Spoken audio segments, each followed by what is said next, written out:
Welcome to the mental domain. This is really the space for our mental health. How do we set ourselves up mentally to win, right? We get stress, anxiety, fears, all of these things develop up here. And so it's very vital that we manage our mental health. And so one of the things that comes up a lot of times when we're talking about our mental health is really our perspective. Our perspective can be the maker or breaker of our day. And it's how we choose. It's truly a choice. And I'm going to give an example. Let's say we're driving in traffic and someone comes by and cuts us off. Our initial reaction is, what a jerk. But in that moment, I have an opportunity to choose the perspective that I want to take.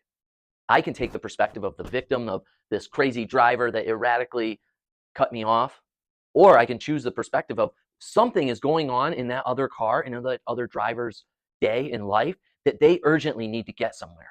And as a loving, respectable human being, want to encourage them to get there as fast as possible. So I'm going to do whatever I can to be out of their way to allow them to merge through the traffic as need be. Because if I'm thinking they have a spouse in the hospital, they have this big emergency, somewhere they really need to be, of course I want to support them in getting there. So I can choose that perspective over the perspective of, you jerk, right?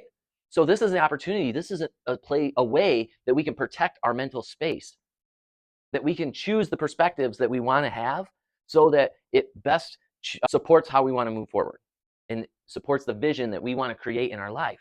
Does that make sense? I'm not saying lie to ourselves, but in that situation of the road rage, we have the option to choose the perspective that we want to take. So the opportunity is an option to choose a narrative that lifts me up and has me feeling better in the situation as opposed to the angry, cursing driver, right? Instead, I'm thinking of myself as that supportive model citizen saying, yes, go, get to where you need to be. And it's all a perspective shift. There's an opportunity when we're feeling stress and anxiety and overwhelm to stop, notice the overwhelm, and choose something different.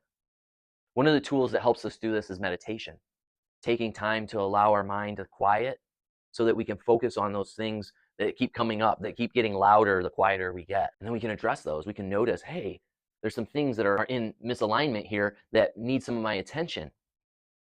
And the beautiful thing about journaling is now we can sit there and write out those ideas and thoughts and feelings, and we can get them on paper and get them out of our bodies.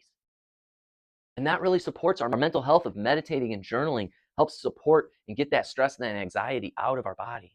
So what are some tools that you're going to use, that you're stepping into to support your mental health? Use the journal to document those steps and the activities that you're doing, and find the metric in which you want to measure, the thing that you want to raise your level of awareness. All right? And we'll see you at the next video.